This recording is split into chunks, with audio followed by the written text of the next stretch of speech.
Tem 1 milhão de pessoas na minha frente, eu não consigo ver a hora aqui, mas imagino que deve ser 9h07, né? 9h07, fica Porque tranquilo. o governador do estado de São Paulo, João Dória Júnior, está aqui no estúdio digital da Rádio Bandeirantes para uma entrevista hoje conosco, ao vivo. Governador, seja bem-vindo, obrigado por abrir um espaço na sua agenda aí para conversar com os ouvintes da Rádio Bandeirantes mais uma vez. Obrigado, Pedro Campos, Thaís Herédia, Cláudio Zaidan, ouvintes aqui da Rádio Bandeirantes. É um prazer, fazia tempo que eu não vim aqui. Acho que desde novembro do ano passado, se eu não estou enganado, a última vez que eu estive aqui com vocês. Então, muito obrigado. Aos internautas também, o meu abraço. Quero destacar aqui a elegância do Pedro Campos, tá? Uma coisa impressionante. Obrigado. Já é o apresentador, jornalista do rádio mais elegante do Brasil. Que é isso.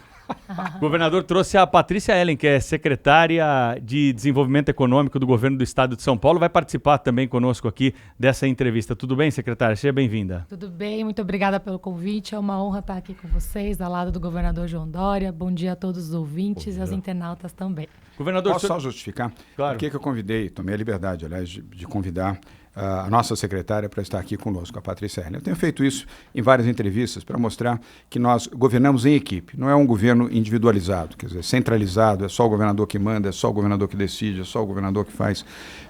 O nosso conceito é plural, é um conjunto de valores de secretários que participam e, junto com as decisões, executam as medidas de governo. Então, eu valorizo muito a equipe. Então, por isso que eu tomei a liberdade de sugerir a vinda, além do que mulher e jovem. Eu gosto muito de trabalhar com as mulheres. Nós temos o maior número de secretárias mulheres na história do governo de São Paulo, proporcionalmente ao número de secretarias, e o maior número de jovens também. Então, estamos cumprindo a nossa promessa de integrar mais jovens e mais mulheres ao governo. O senhor escreveu um artigo hoje falando sobre economia. Como é que está a economia de São Paulo? Qual que é a expectativa para 2020? Pedro, vai bem, a economia de São Paulo vai bem. Tivemos um crescimento de 2,6% do PIB, dados do IPEA. O Brasil cresceu 1,2%, portanto nós tivemos um crescimento quase 3 vezes maior do que o Brasil. Um bom trabalho conduzido pelo Henrique Meirelles, secretário da Fazenda e Planejamento, com o apoio de todos os demais secretários. São Paulo gerou o maior volume de novos empregos em todos os estados brasileiros. Nós temos hoje 40% de toda a geração de novos empregos do país foram gerados aqui. Novos investimentos, um conjunto, a Patrícia pode falar, de novas empresas que foram criadas, um número recorde de empresas, sobretudo microempresas voltadas para a atividade empreendedora. Perspectivas de novos investimentos seguem muito elevado. Eu tratei disso nesse artigo da Folha de São Paulo de hoje, Thaís. E lembro que nós tivemos 37 novos investimentos acima de R$500 bilhão consolidados em São Paulo no ano de 2019, Cláudio. Por quê? Só há uma alternativa para gerar empregos, que é o grande problema social do país. É trazer capital, é investimento privado. E esse foi um compromisso nosso desde o dia 1º de janeiro de 2019, quando assumimos gerar empregos, emprego, e felizmente temos conseguido. Além de fazer uma boa política também na área social, com saúde, com educação. Temos um excelente secretário de Educação, o Rocieli Soares, que foi ministro da Educação, respeitado no Brasil e internacionalmente, ponderado, equilibrado, fazendo um excepcional trabalho na área da saúde também e da assistência social. E desenvolvimento econômico, como você colocou, e a Thaís é uma especialista, vamos muito bem. Patrícia, vou aproveitar então, somos as mulheres aqui da bancada, vou lhe perguntar exatamente sobre isso. A gente estava falando há pouco de problemas de gestão no governo federal, né? Às vezes também tem um bom planejamento, mas também não se consegue executar, nada como uma boa ideia jogada fora, né?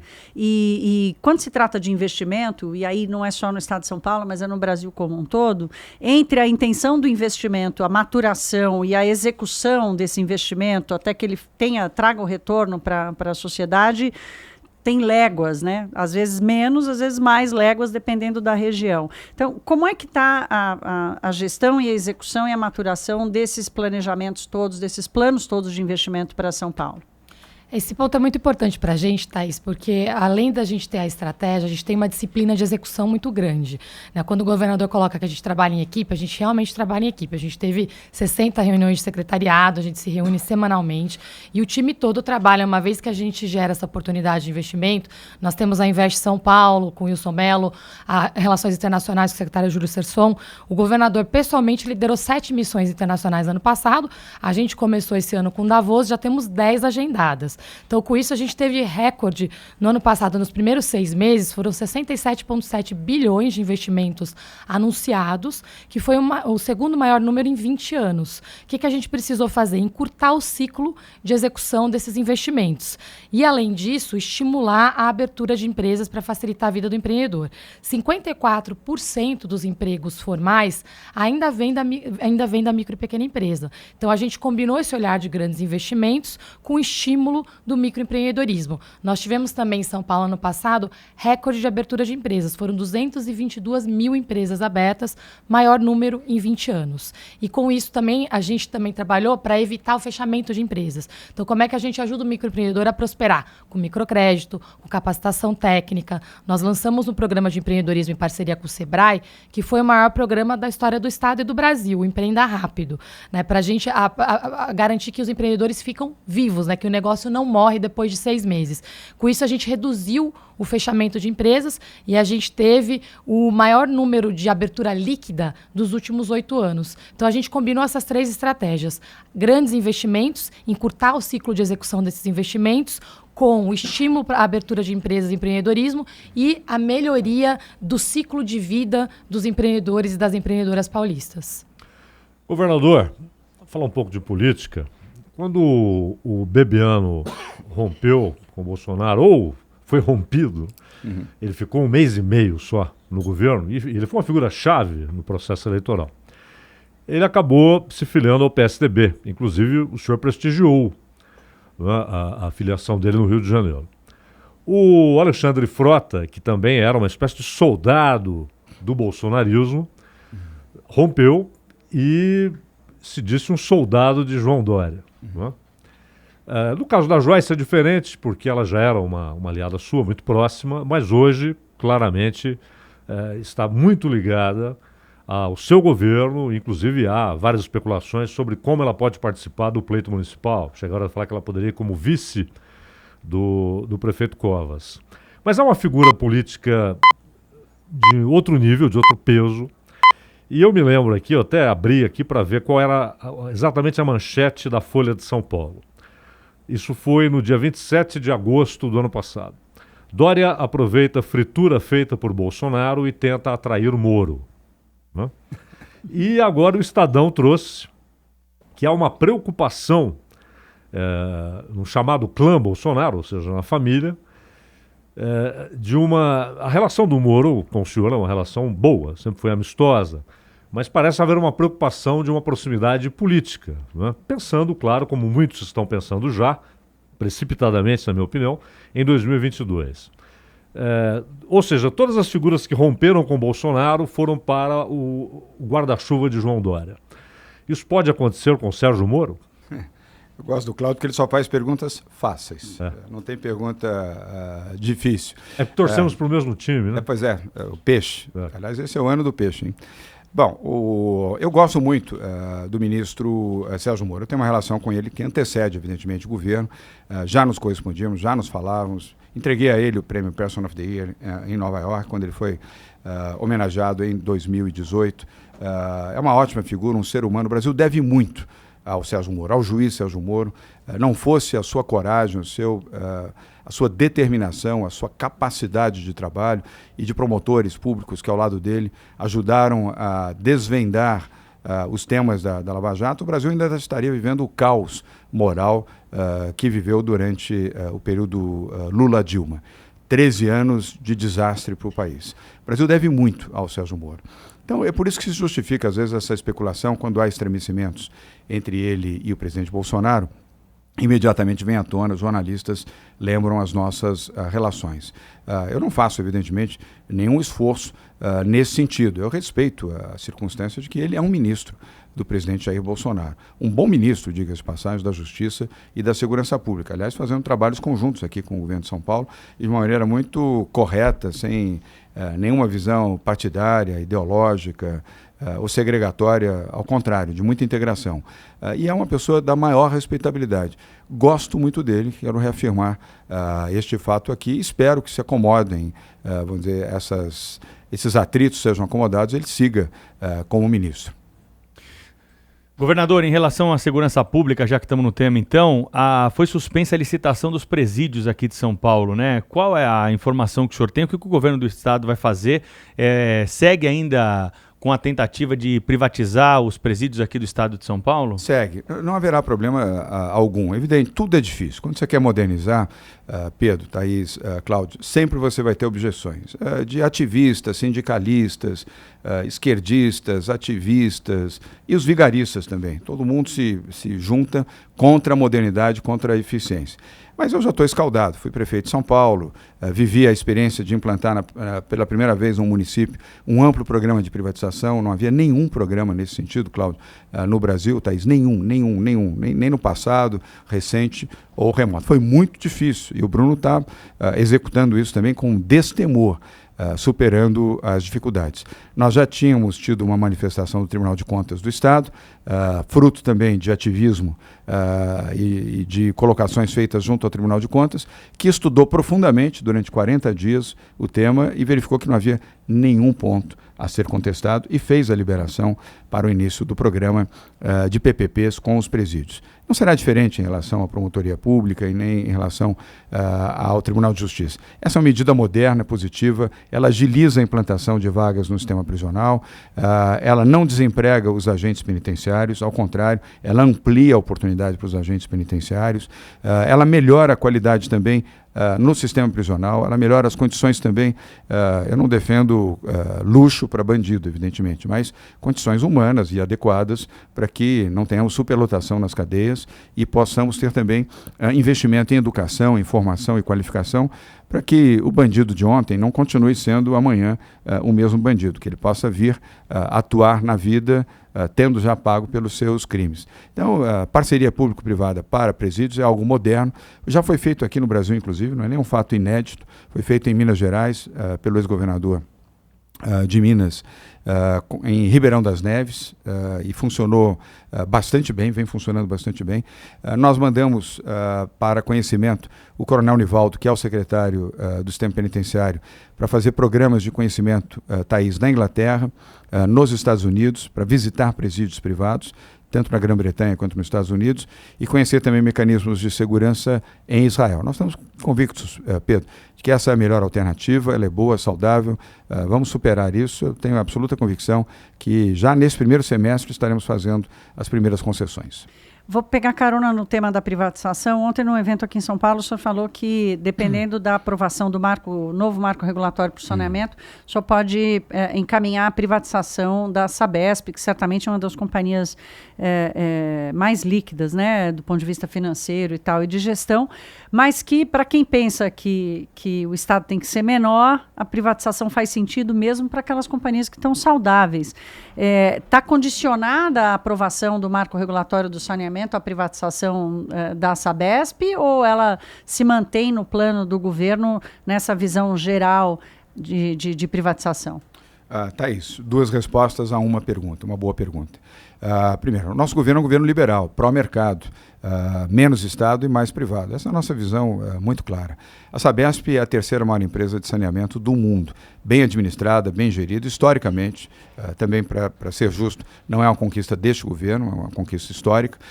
Evidentemente que nós fortalecemos a governança dela quando indicamos o professor Benedito Braga para presidi-la. O professor Benedito Braga é ex-presidente do Conselho Mundial de Águas da ONU, uma figura de projeção internacional, ilibado, correto e profundo conhecedor do tema e preservou uma estrutura técnica na Sabesp.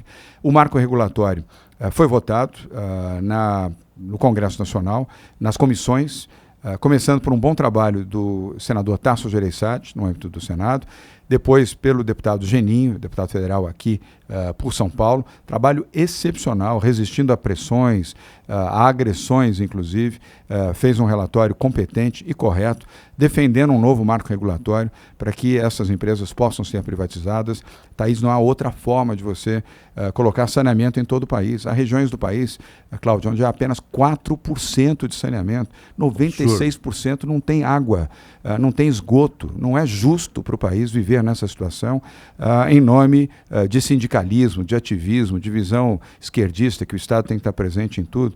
Pergunte ao povo que não tem água, pergunte ao povo que não tem saneamento não tem oportunidade, ainda usa fossas sépticas, ou nem isso, porque não tem o sistema de esgoto junto à sua casa ou próximo de onde se trabalha.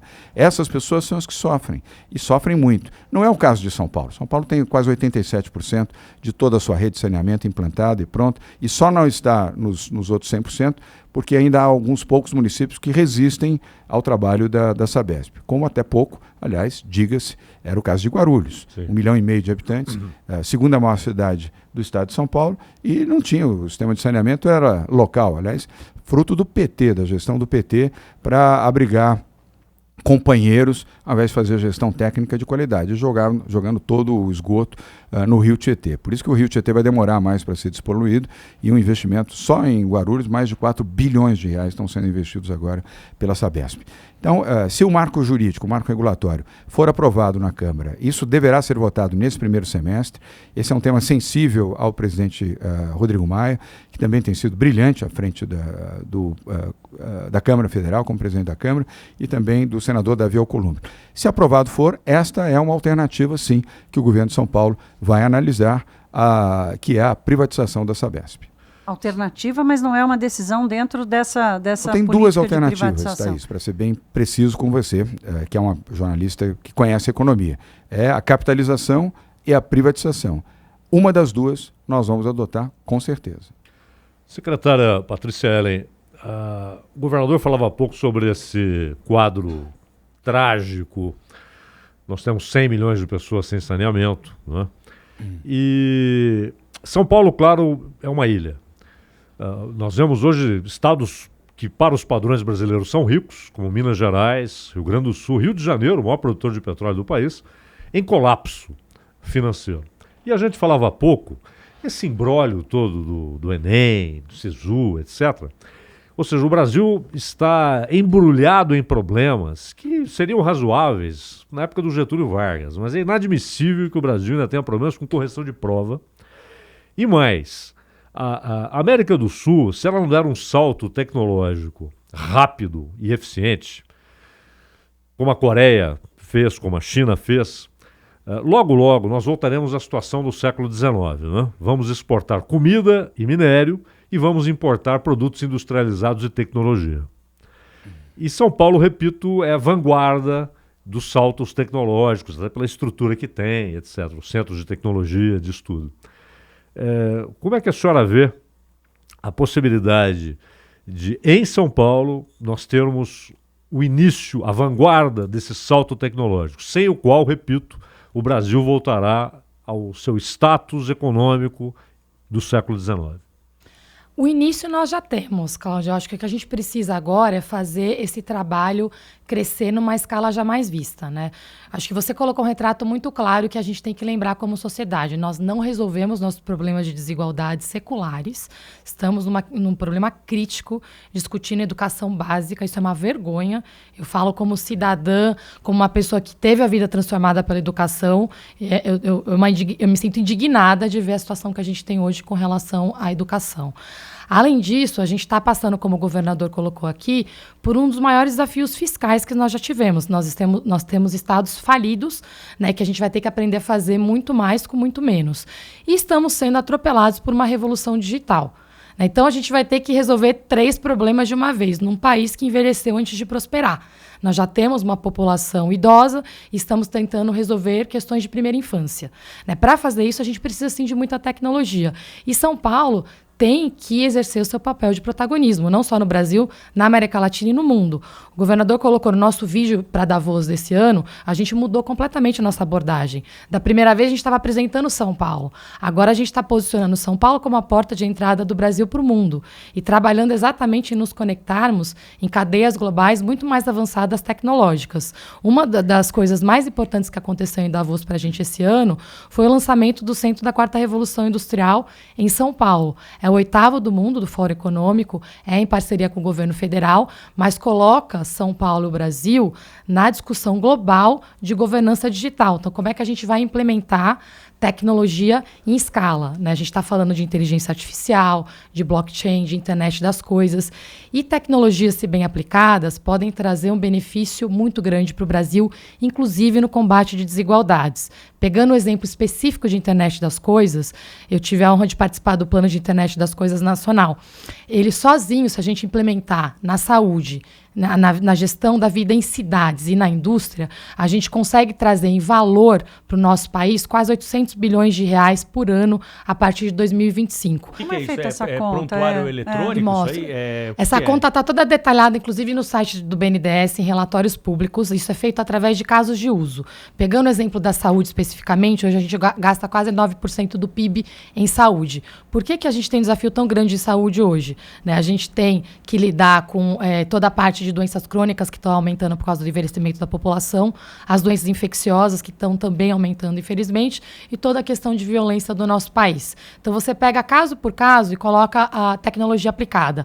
Um teste que nós estamos fazendo em São Paulo, na saúde, é toda a parte de telemedicina e telesaúde.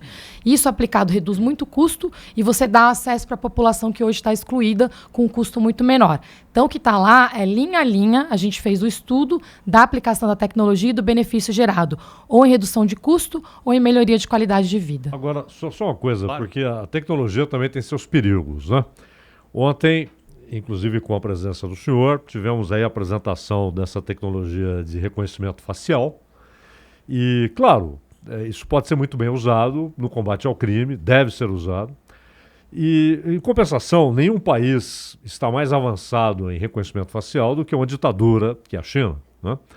E há muita preocupação, claro, com o que o Estado pode fazer com essas informações. No combate à criminalidade, todos nós aplaudimos. Porém, o Estado, com um instrumento tão poderoso, e aquele negócio, hoje temos uma plenitude democrática.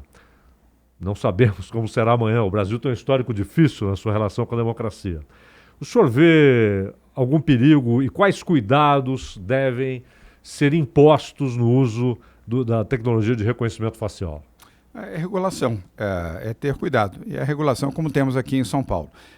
O São Paulo é o estado pioneiro nesse programa. Nós lançamos ontem, com a Polícia Científica, um investimento robusto do governo do estado em tecnologia.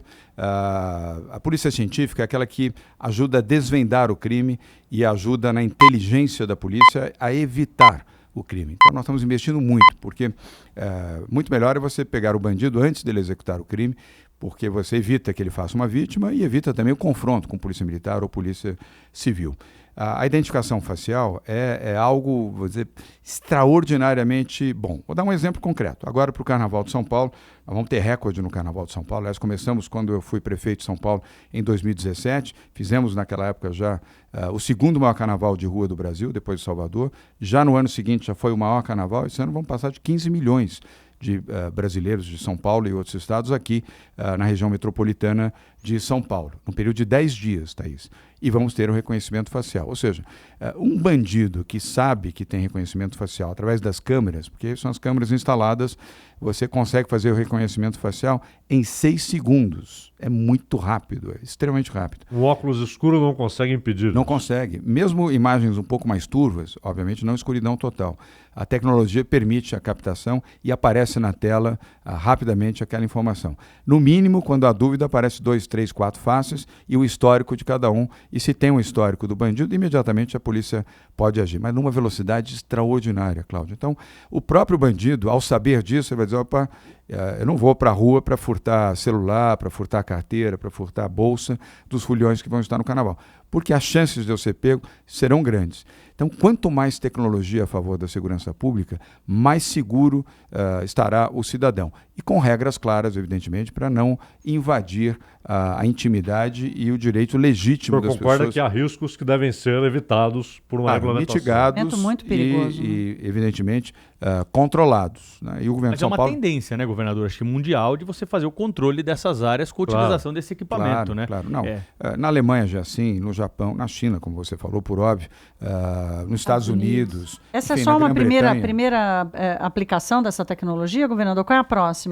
Não, é contínuo, Thaís. A partir de agora é São as câmeras que já existem ou são câmeras novas? Não, são câmeras que já existem, são aquelas OCR, são as câmeras mais eu diria, avançadas tecnologicamente. Vamos implantar mais câmeras, mas você, conectando com as câmeras da rede metropolitana, por exemplo, da Guarda Civil Metropolitana, o programa que nós implantamos quando eu fui prefeito. Então, essas câmeras conectadas com a Polícia Militar, imediatamente você tem a identificação facial. Ou mesmo de uma loja, ou mesmo a câmera externa de um banco, você captura essa informação e em 6 segundos, é muito rápido, 6, 7 segundos, você identifica a pessoa e sabe também se aquela pessoa tem histórico criminal ou não. Governador, em relação à licitação de estradas, né, nós estamos discutindo aí a renovação do contrato da concessão da rodovia Presidente Dutra, que é federal, mas tem um acordo aí para quem estiver relacionado com a Dutra também pegar um trecho da Rio Santos. Tá? O governo do estado está participando de alguma forma dessa licitação? O que deve ter de novidade daqui para frente para quem utiliza essas rodovias? Está participando do ponto de vista do entendimento. Isso é o Ministério da Infraestrutura. O ministro Tarcísio Gomes de Freitas, eu sempre digo, um bom ministro. Nós temos uma relação muito positiva, muito integrada. Essa ação ele tem compartilhado com a nossa equipe, terá o apoio do governo de São Paulo, tanto na duplicação da Dutra, quanto na extensão por cessão onerosa para a Rio Santos, que, aliás, é um sonho de 50 anos para que a Rio Santos possa ser duplicada e melhorada. Há essa boa perspectiva, mas o controle e o comando disso é do governo federal. O senhor acha os preços dos pedágios no estado de São Paulo razoáveis? Em alguns casos sim, outros não, Cláudio. Nós estamos reformulando isso. Nas novas, nós não podemos alterar, nós não podemos romper marco jurídico. O contrato, né? Contrato, você não pode. Isso nós não vamos fazer nunca. Romper, só Dilma Rousseff que faz essas coisas e o desastre está aí, o que representou a ruptura de marco jurídico. Você tem que respeitar os contratos.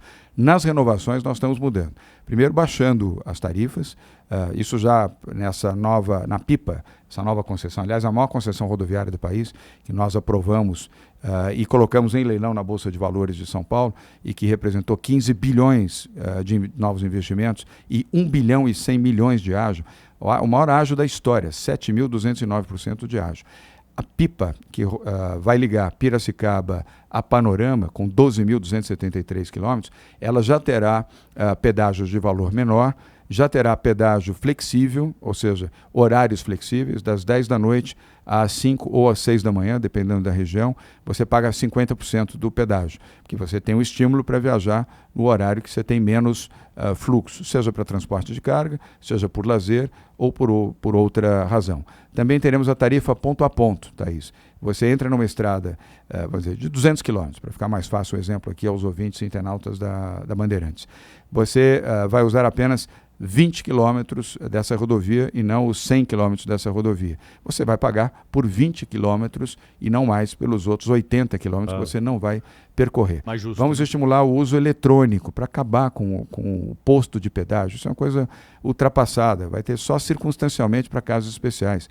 Você compra, debita no seu cartão ou na sua conta corrente e isso vai ter um desconto de 5% para estimular também o uso do controle eletrônico. E tarifas especiais que podem ser aplicadas, por exemplo, para o Dia Internacional da Mulher, para os jovens, para, enfim, circunstâncias em que, homenageando determinadas datas, você põe uma tarifa especial com 50% de desconto. Então, há todo um conjunto tarifário novo que já será implantado pelo governo do estado, com menores tarifas e tarifas flexíveis. Governador, falar um pouquinho de contas públicas. O Tribunal de Contas aqui do estado recentemente soltou um relatório mostrando aí que mais de 80% dos municípios estão com problemas graves nas suas contas. O próprio Tesouro Nacional tem alertado que São Paulo, apesar de ainda estar numa situação melhor comparado, inclusive com os vizinhos aqui da região sul e sudeste, corre o risco de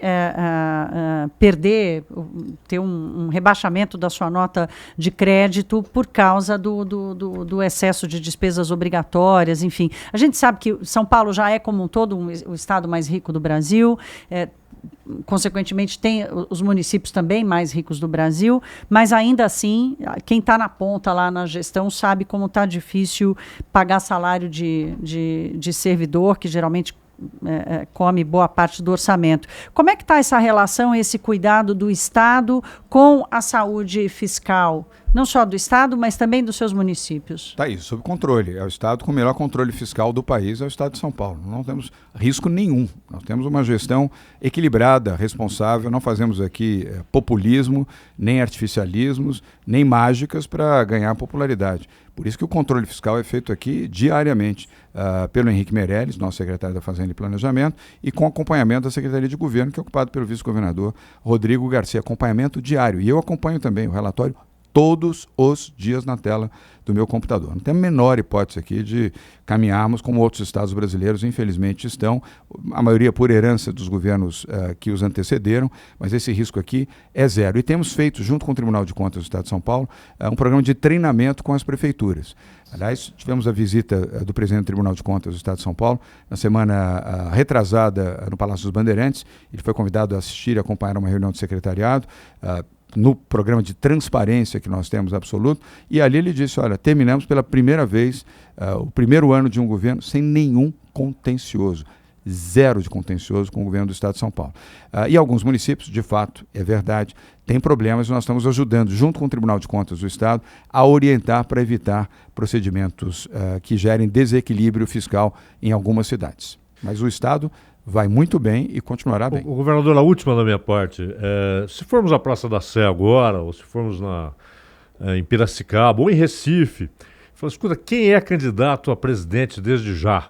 Vamos dizer o Bolsonaro, que claramente é candidato à reeleição, né? O Ciro Gomes, que está sem amarras de cargo, e já se disse, a sua maneira, né? Ele fala, será uma honra receber do povo esse encargo e tal. E todo mundo acrescenta João Dória como candidato à presidência desde já. Eu sei que qual será a resposta, eu imagino, mas a minha obrigação é fazer a pergunta. O senhor é candidato desde já à presidência em 2022? Cláudio, ainda bem que você já sabe a resposta, e parte dos ouvintes também. Não é hora de tratar de eleição de 2022, está muito longe. Nós todos, o presidente Jair Bolsonaro, eu como governador de São Paulo, os outros 26 governadores, nós fomos eleitos aqui, atendo mais aos que têm função executiva e que foram votados.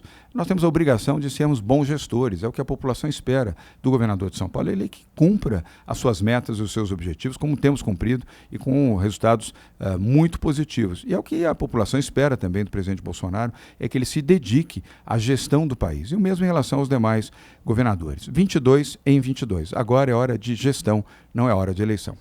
Secretária Patrícia Ellen, obrigado pela presença hoje aqui no estúdio da Rádio Bandeirantes. Muito obrigada, eu que agradeço. É uma honra estar aqui com vocês e agradeço a todos os espectadores da rádio e os internautas que estão acompanhando também. Governador João Dória, foi um prazer mais uma vez, até uma próxima, hein? Pedro Campos, muito obrigado. Thaís Herédia, muito obrigado. A Thaís Herédia, que é a presidente do Conselho dos Jornalistas Internacionais. Decana, né? Claro, decana, ela fica brava presidente é o que o senhor coloca, mas eles me chamam de decana. Isso é uma homenagem a você, pela experiência e pela vivência. Cláudio Zaidan, um prazer reencontrar você. Muito obrigado. E obrigado também aos ouvintes aqui da Bandeirantes, aos internautas. Boa semana a todos.